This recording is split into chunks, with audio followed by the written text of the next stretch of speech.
warahmatullahi wabarakatuh. Selamat malam Bapak Ibu peserta periode Kindo periode 31. Untuk materi malam ini akan dibawakan oleh Pak narasumber kita Pak Kurniawan lagi dengan judul materi review pemberian kesempatan kontrak konstruksi.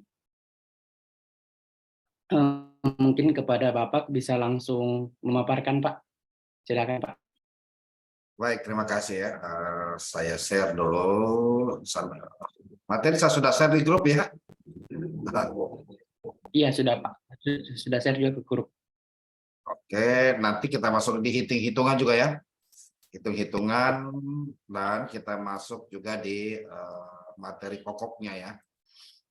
Baik, saya buka dulu materinya.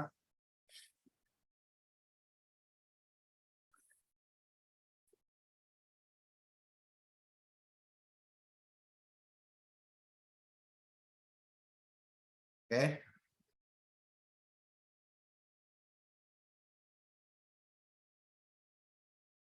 Baik, Assalamualaikum warahmatullahi wabarakatuh. Selamat malam, salam sejahtera.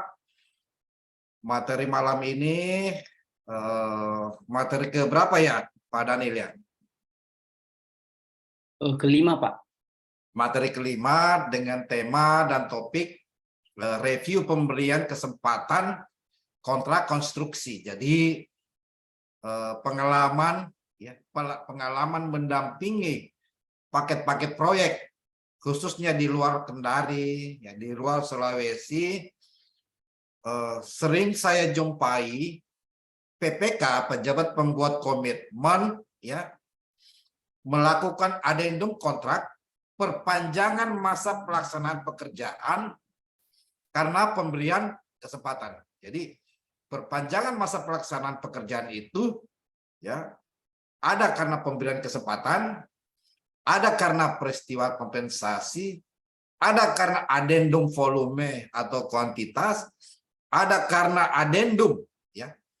Ada karena adendum spesifikasi, ada karena adendum ya ruang lingkup, termasuk juga waktu pelaksanaan itu sendiri ya. Jadi sejauh mana kita akan mengukur ya, pemberian kesempatan itu tidak berdampak hukum ya, di masa yang akan datang. Jadi dasar hukumnya kita lihat di Perpres 16 tahun 2018 diubah dengan Perpres 12 tahun 2021 tentang pengadaan barang dan jasa pemerintah. Jadi apa sih itu pemberian kesempatan ya? Jadi kalau yang sudah pengalaman di proyek, sudah menghadapi berbagai macam kontrak atau proyek itu sendiri, pemberian kesempatan itu karena ya, jadi pemberian kesempatan adalah output atau dampak dari penyedia gagal.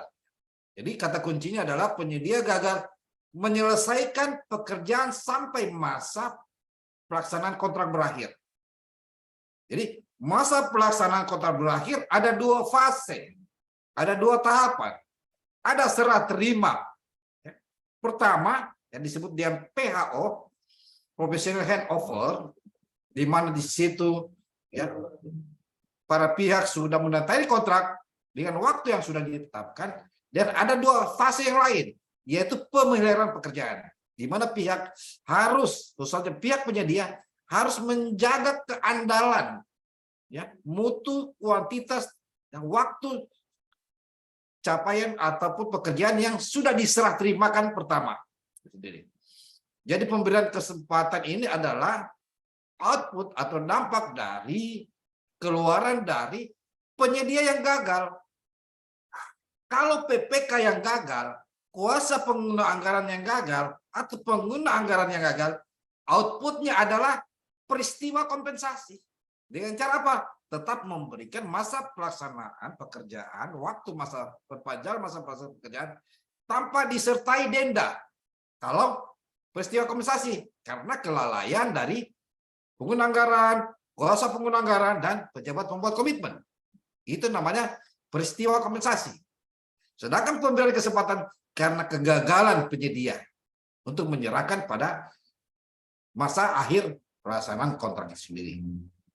Jadi Jadi PPK atau pejabat penanggung kontrak ya memberikan penilaian apakah bisa diberikan kesempatan ya untuk penyedia melaksanakan pekerjaan sesuai dengan jumlahnya, mutu dan waktu. Ya, jadi pemberian kesempatan harus disertai dengan adendum kontrak ya, termasuk juga diperpanjang ya, perpanjang masa pelaksanaan pekerjaan itu sendiri. Jadi dan denda keterlambatan. Jadi pemberian kesempatan. Beda halnya dengan peristiwa kompensasi karena kelalaian PPK, kelalaian KPA, kelalaian pengguna anggaran. Tidak ada denda, namun diperpanjang masa pelaksanaan. Dengan cara apa? Dengan cara adendum kontrak. Ya, jadi kita akan membahas tentang pemberian kesempatan saja. Jadi menurut peraturan LKPP ya nomor 12 tahun 2021, pemberian kesempatan ya, pertama ini ya ada 50 hari kalender. Sampai dengan 50 hari kalender ya. Bukan 50 hari kerja, kalender. Mau hari Minggu, mau hari Sabtu, sama saja dinilai. Nah, disebutkan ya dalam hal setelah diberikan kesempatan sebagaimana ketentuan ini, penyedia masih belum dapat menyelesaikan pekerjaan, maka pejabat penanggung kontrak ya, memberikan kesempatan ya, berdasarkan penilaian pejabat penanggung kontrak memberikan kesempatan kepada penyedia atau kontraktor atau rekanan untuk menyelesaikan sisa pekerjaan sesuai dengan jangka waktu kebutuhannya atau tidak ya, melakukan pemutusan kontrak. Kalau penilaian PPK, aduh ini kalau saya beri kesempatan yang kedua ya nih ukurannya saya sudah lihat ya, tidak bisa secara konsisten mampu dilaksanakan di pemberian kesempatan pertama. Bagaimana cara mengukurnya? Ya, bagaimana? Tentu kita lihat progres setiap hari di mana komitmen pada saat pemberian kesempatan pertama tidak tercapai. Misalnya satu hari ini untuk menyelesaikan bobot pekerjaannya 5 kubik, dia cuma selesaikan 1 kubik. Berarti kita sudah bisa menilai bahwa penyedia tidak bisa memberi kesempatan kedua. Jadi harus dituangkan dalam addendum dan jaminan pelaksanaan diperpanjang dan berlaku masa janjinya. Ya, jaminan pelaksanaan diperpanjang disertai denda. Jadi penilaian PPK terhadap penyedia itu ya harus dilihat secara kuantitatif, bukan kualitatif. Artinya apa? Kalau dinilai secara kuantitatif, setiap hari ya, ketika pemberian kesempatan selama 50 hari, janjinya pertama pada saat pemberian kesempatan, dia bisa capai misalnya pekerjaan galian 10 kubik. Ya, dia bisa selesaikan cuma 8 atau 9. Artinya sudah 50% dia sudah capai. Namun tidak tercapai bobot yang atau realisasi pekerjaan yang waktu yang diberikan 50 hari kalender. Maka bisa kita berikan kesempatan kedua. Nah, sekarang bagaimana tata cara perhitungan ya? Jadi saya mengajak bagaimana tata cara perhitungan ya.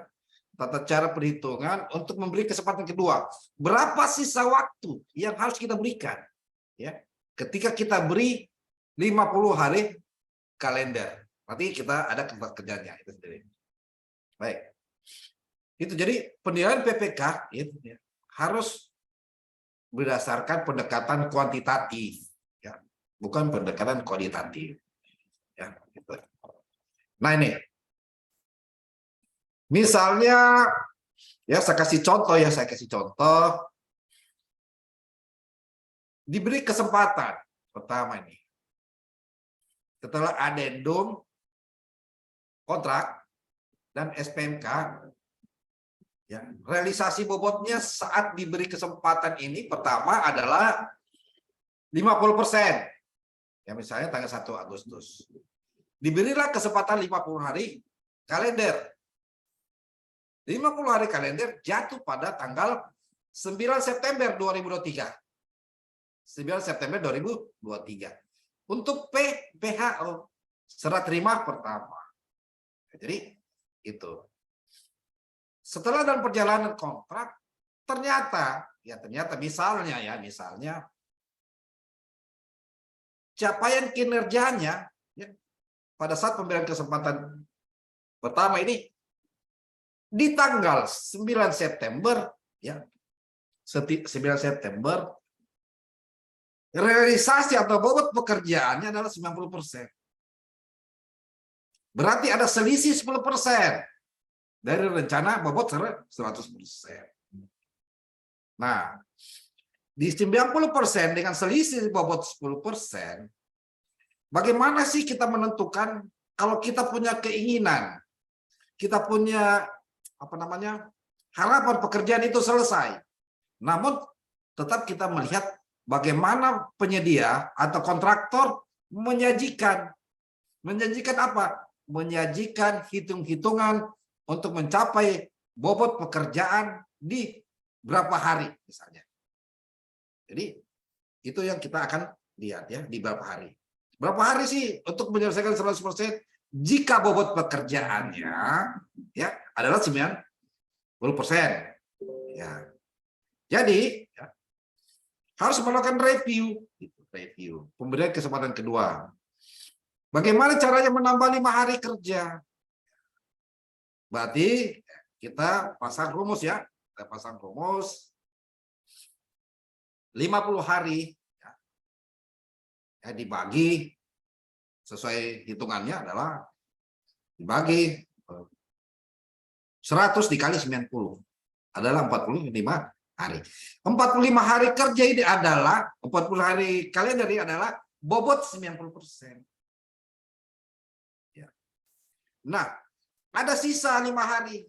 Ya, jadi ketika penyedia mau meyakinkan kepada PPK, ya, penyedia mau meyakinkan PPK bahwa saya sanggup untuk 100% ini, mohon ditambah beri kesempatan kedua. Ya, jadi pemberian kesempatan itu sampai dua kali.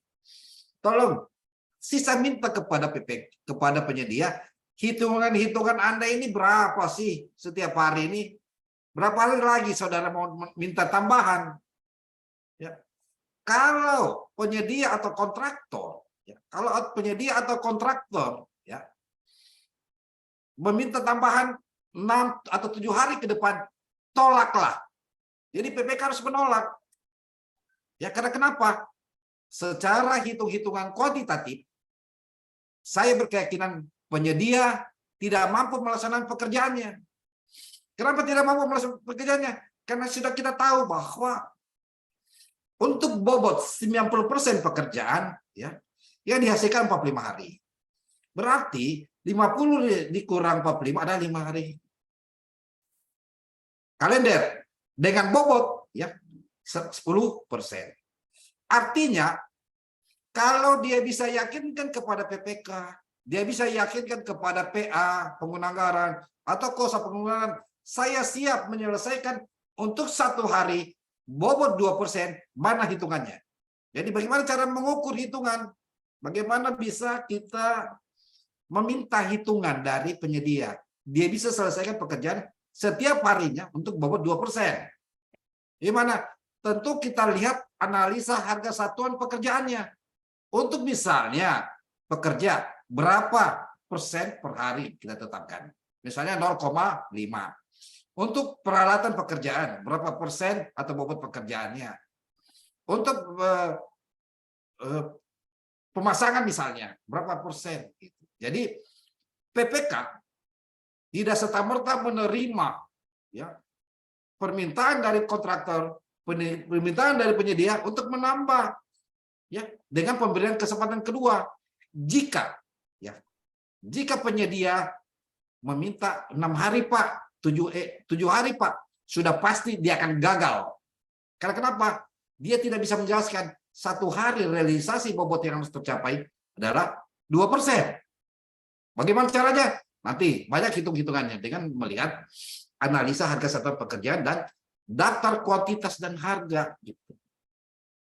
Jadi 2%. Mari kita hitung ya, benar tidak Jadi penyedia kalau ada yang menawarkan ya, misalnya ini dari awal saya sudah bilang di pembelian kesempatan pertama bobotnya 50%.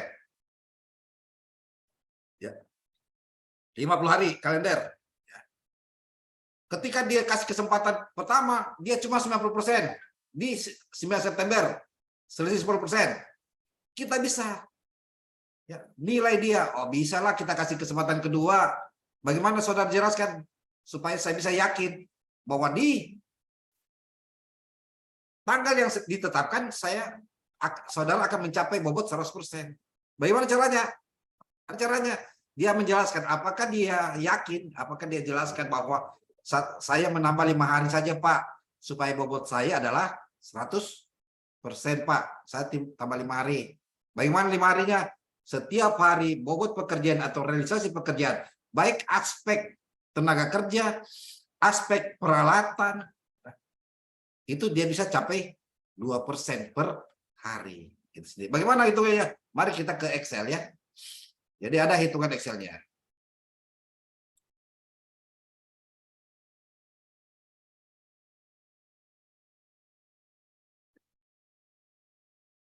Ini hitungan Excelnya. Jadi hati-hati ya, hati-hati pemberian kesempatan. Ya, ini hitungan Excelnya ya. Ya tadi misalnya ini pemberian kesempatan kedua ini tadi pertama dia cuma bobot 90% lah. Berarti ada selisih 10%. Pemberian kesempatan pertama ya, harusnya kan target 100%. Itu 50 hari kalender. Ternyata setelah dihitung bobot pekerjaannya cuma 90%. Sekarang bagaimana kalau 90% ini berapa hari sih sebenarnya yang sudah dia capai dengan bobot 90%? Nah, berdasarkan hitungan bahwa jelas ya. Jadi 50 hari yang menjadi target ya, dibagi persentase target yang harusnya 100% dikali dengan realisasi target dari target. Jadi adalah 45 hari. Nah, bagaimana kalau kita beri kesempatan yang kedua? Itu pertanyaannya. Berapa hari supaya bisa kita yakin lagi? Kalau dia minta lebih dari 5 hari, pastikan langsung putus kontrak. Pastikan bahwa saya tidak yakin saudara akan mengerjakan kalau lebih dari 5 hari. Kenapa demikian? Pertama, kita ambil hitungannya. Ya. Kemarin 50 hari. Pertama. Yang kedua, realisasi 45. Berarti kurang 5 hari. Yang selanjutnya, ini bobot ya. Bobot kemarin 100%. Anda realisasikan 90%. Berarti sisa 10%. Maka untuk menghasilkan pekerjaan selama 5 hari, jika penyedia itu tidak bisa menghitung, meyakinkan kepada PPK, ya, tidak bisa meyakinkan kepada PPK bahwa saya 2% lah per hari untuk pekerjaan kalian, untuk pekerjaan misalnya pengecoran, ya, untuk pemasangan penulangan, untuk pemasangan lainnya, ya, bata, ya, balok, kolom dan lain-lain. Saya tidak bisa 2%. Kalau tidak bisa 2%, maka atau lebih dari 2%, maka yakinlah bahwa dia sudah bisa kurang dari 2%, yakinlah bahwa akan terlambat lagi. Akan terlambat. Untuk itu, sikap PPK ya sudah, lakukan pemutusan itu. Jadi sikap PPK lakukan pemutusan itu. Jika bobotnya jika bobotnya di bawah dari 2%. Ya, begitu cara menghitung pemberian kesempatan untuk yang kedua. Berapa hari dan berapa persentase bobot pekerjaannya. Jadi jangan ada keraguan. Jadi jangan ada keraguan dari pihak PPK untuk memutus kontrak karena penyedia tidak bisa meyakinkan kepada PPK bahwa dia bisa menghasilkan pekerjaan untuk 1 hari, bobot persentase pekerjaan, baik itu aspek tenaga kerja, aspek pemasangan, pekerjaan alat, 2%. Jadi kalau di bawah dari 2%, yakinlah dia gagal untuk mencapai 5 hari. Karena ketentuannya adalah cuma diberikan 5 hari saja. Nggak boleh lebih. Gitu ya. Jadi ukuran-ukuran untuk menentukan pemberian kesempatan kedua berapa hari adalah berdasarkan ukuran yang pertama. Ya. Kenapa bisa 50 hari ya? Kenapa bisa 45 hari untuk bobot 90%? Ya. Kita lihat saja rumusnya. Ya. 50 dibagi 100 dikali 90. Hasilnya adalah 45 hari. Itu. Jadi jangan kita begitu percaya dari penyedia. PPK, pemeriksa harus yakin bahwa data yang disajikan itu paling tidak tidak boleh di bawah 2%. Setiap hari pekerjaan untuk 5 hari. Demikian yang saya bisa sajikan, saya serahkan kepada moderator.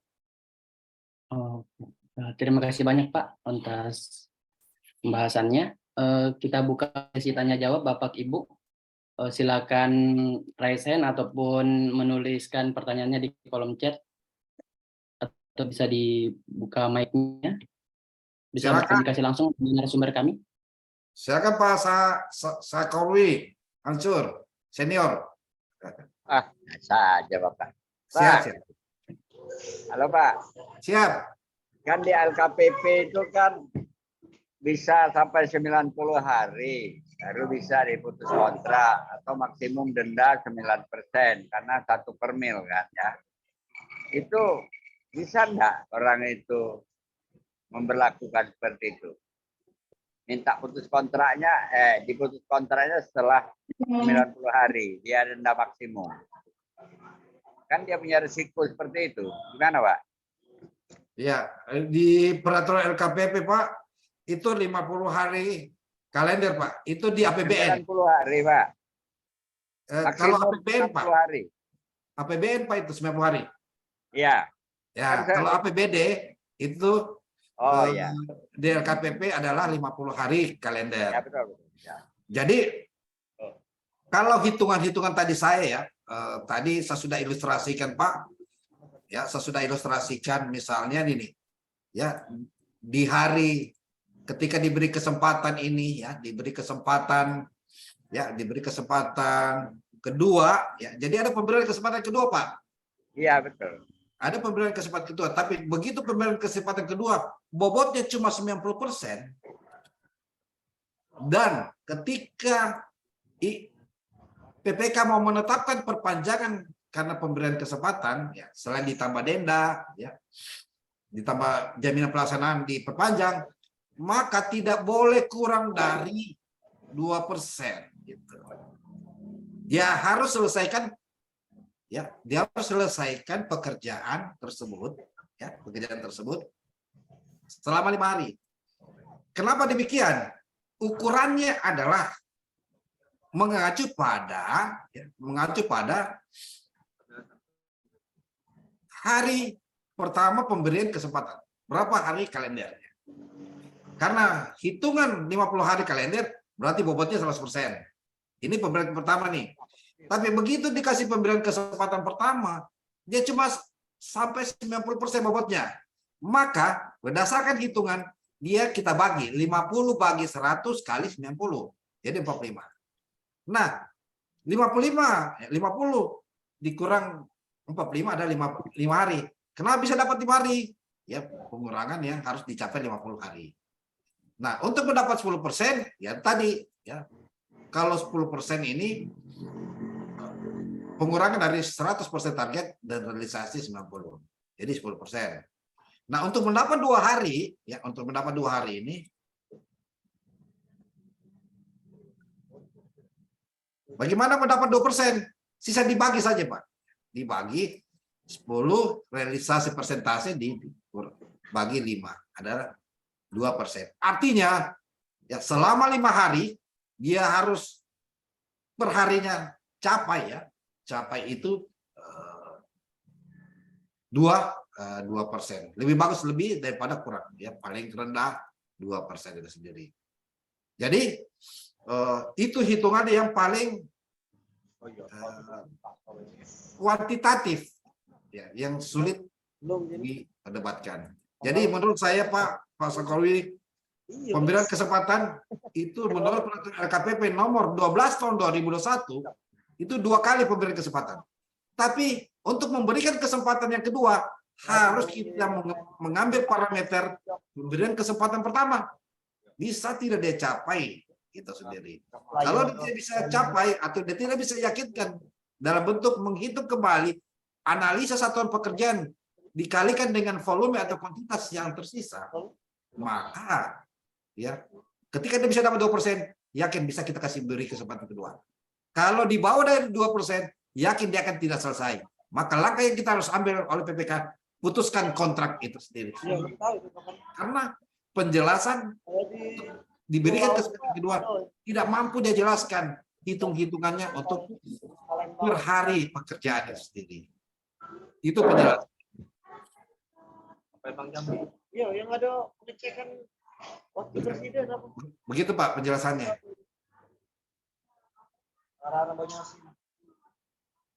Silakan Pak Sakowi.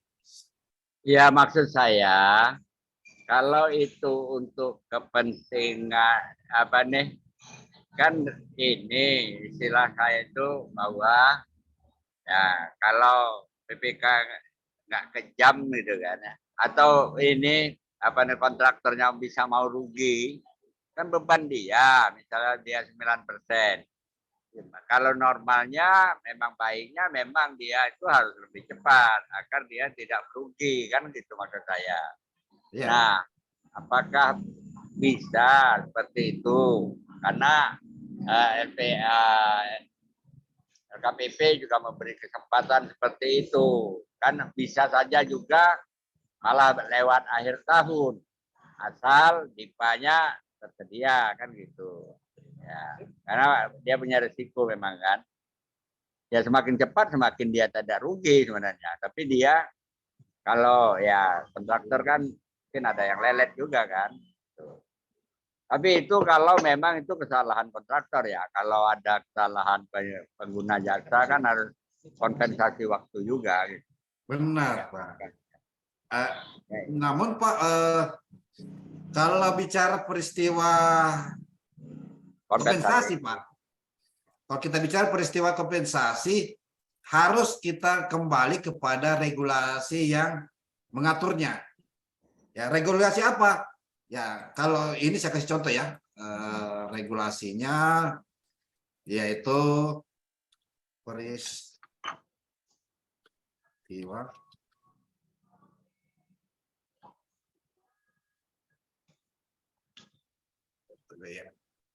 ya di syarat-syarat khusus kontrak itu ada. Ya, ini adalah peristiwa kompensasi, Pak. Ya, di mana kelalaian dari pengguna anggaran bisa diberikan kompensasi perpanjangan masa pelaksanaan pekerjaan, ya, tanpa disertai denda. Kalau pemberian kesempatan adalah disertai dengan denda, gitu. Ya. Artinya apa? Inilah peristiwa kompensasi nih. Pejabat pada kontrak, ya. Peristiwa kompensasi yang diberikan kepada penyedia, ya, mengubah jadwal misalnya, terlambat membayar, tidak memberikan gambar, penyedia belum bisa masuk di lokasi, pejabat pada kontrak membuat menginstruksikan untuk pengujian tambahan, ternyata tidak ditemukan penyimpangan, melakukan penundaan, pejabat pada kontrak memerintahkan untuk mengatasi kondisi yang tidak diduga sebelumnya dan disebabkan oleh, ya, jadi pejabat kontrak memerintahkan untuk mengatasi kondisi tertentu yang tidak dapat diduga sebelumnya dan disebabkan dari tidak disebabkan oleh perjalanan kontrak atau ketentuan lain di syarat-syarat khusus. Nah, Pertanyaan kemudian, apakah karena cuaca misalnya nih? Apakah karena cuaca ya, Cuaca nggak boleh, Pak. dia pemberian kompensasi atau pemberian kesempatan? Bisa dikategorikan pemberian peristiwa kompensasi, bisa pemberian kesempatan dengan syarat. Ada syaratnya, Pak. Ya. Harus dibahas di apa? Di rapat persiapan pelaksanaan kontrak, yaitu PCM. Yang kedua, syaratnya adalah sudah harus diungkap dalam bentuk data secara fisik atau kuantitatif bahwa di bulan 5, umpamanya di bulan 10 kemarin akan datang, akan ada curah hujan. Nah, harus dibahas pada persiapan pelaksanaan kontrak. Jika dia tidak sajikan, tiba-tiba hujan, maka tidak boleh diberikan peristiwa kompensasi. Karena kenapa? Itu akan berkaitan dengan materi saya besok malam tentang peringatan dini. Jadi materi saya besok malam adalah peringatan dini, itu berkaitan dengan itu. Untuk itu, ya harus dibuat di syarat-syarat khusus kontrak ini. Ya, di syarat-syarat khusus kontrak. Apa saja peristiwa kompensasi ini? Apa saja peristiwa kompensasi yang diatur lain selain dari di atas? Kalau tidak ada, maka dia bukan kategori peristiwa kompensasi. Kalau tidak diatur di syarat-syarat khusus, ya, di syarat-syarat khusus. Ya. Jadi menyusun kontrak ini, ya. Ini syarat-syarat khusus kontrak. Harus diatur nih. Harus diatur di item mana bagian dari peristiwa kompensasi. Nah, pertanyaannya, saya sering ditanya, di mana sih Pak? Ya, di kolom mana ini? Ini. Jadi harus dimasukkan di sini Pak. Selain yang tidak ada di syarat-syarat umum tadi. Tuangkan di sini. Di syarat-syarat khusus. Dan ini banyak kelalaian dari PPK, pejabat pembuat komitmen, pejabat pada kontrak, termasuk juga Pak, kelalaian penyedia. Begitu sudah dapat kontrak, dia sudah bahagia. Sementara di ke depan masih ada kewajiban-kewajiban yang harus dia penuhi. Tapi begitu tamatkan kontrak, dia sudah bahagia. Padahal ke depannya masih ada yang harus menjadi tanggung jawab yang lebih besar. Jadi kalau saya penyedia atau kontraktor, konsultan, tidak begitu saja menerima kontrak. Dia harus tetap pelajari kita sendiri. Ya. Karena tanpa dipelajari akan menjadi masalah baginya. Di kemudian hari, termasuk tadi yang saya bilang Pak, betul itu cuaca di luar dari kehendak manusia, tapi kita harus bisa prediksi. Dasarnya apa? Pakai data BMKG. Diprediksi nih di bulan 11 akan datang, akan hujan. Makanya tidak boleh ada penghamparan misalnya. Material agregat kasar, agregat halus.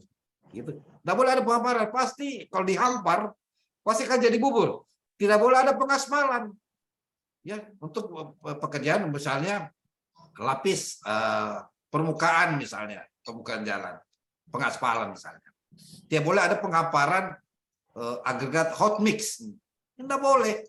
Karena memang kayak seperti pekerjaan hot mix itu ya, kalau sudah kena hujan, ya langsung dingin. Padahal kan spesifikasi teknis untuk hot mix itu, dia antara 110 sampai 140 derajat panasnya.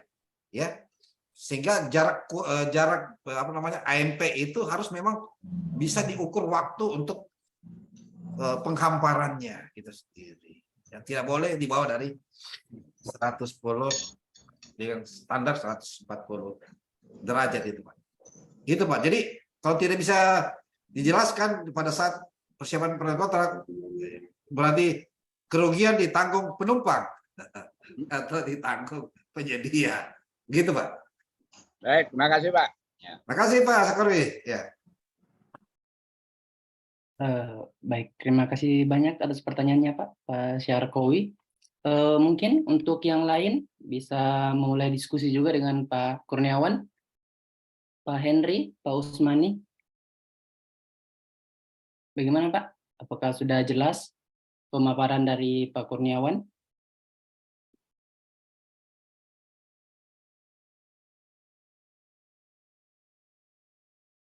Sekali lagi kami membuka sesi tanya jawab.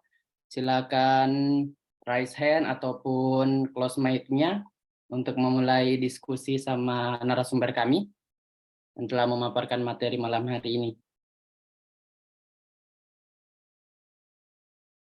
Pak Anderson, bagaimana Pak? Ada yang mau ditanyakan atau didiskusikan? Lanjut, Pak. Oh ya, baik.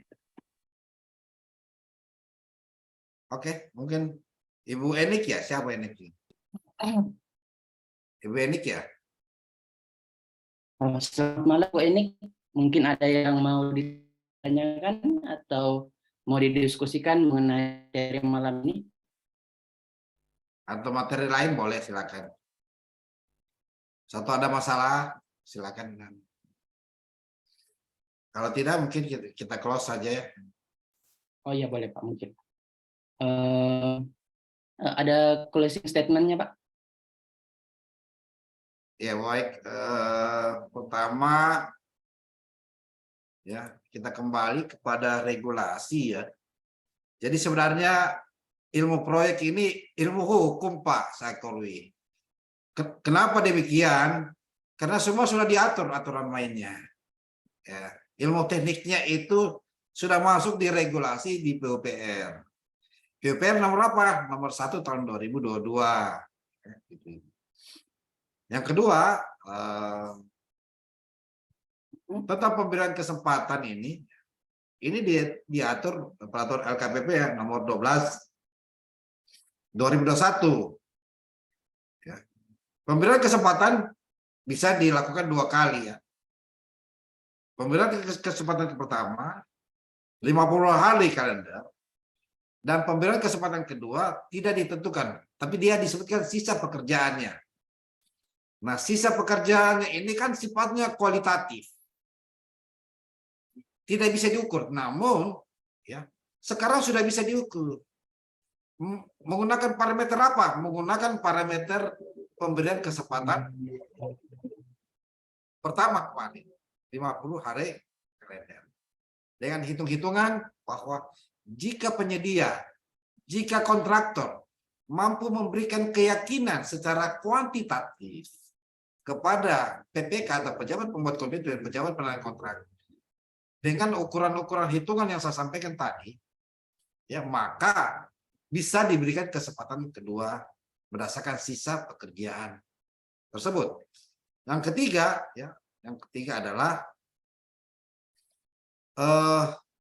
pemberian kesempatan yang kedua ini ya, tetap harus melalui adendum ya. Tetap melalui adendum kontrak. Kenapa harus melalui adendum kontrak? Karena ada jaminan pelaksanaan ditambah. Karena ada apa? Karena ada denda yang harus disangsikan. Jadi denda ini harus segera dicairkan oleh PPK. Jika tidak dicairkan, maka itu bagian dari kerugian negara sendiri. Jadi pemberian kesempatan kedua bukan hal yang haram, namun harus diukur secara kuantitatif. Apakah bisa dijelaskan oleh penyedia atau tidak? Jika tidak, maka kewenangan PPK langsung mengeksekusi, yaitu pemutusan kontrak sendiri. Demikian yang bisa saya sajikan ya. Besok malam kita diskusi tentang peringatan dini ya, supaya kita satu channel terhadap atau berkesinambungan yang mana pemberian kesempatan, yang mana peringatan dini. Terima kasih Pak Sakori Mansur senior sudah bergabung. Senior Oke, selamat malam. Ya, malam. Sukses selalu ya. Ya, makasih. Dengan ucapan billahi taufiq hidayah. Wassalamualaikum warahmatullahi wabarakatuh. Waalaikumsalam. Tuh. Terima kasih banyak Bapak Ibu. Sampai bertemu lagi di materi berikutnya. Saya end meeting, Pak. Selamat malam. Assalamualaikum warahmatullahi wabarakatuh.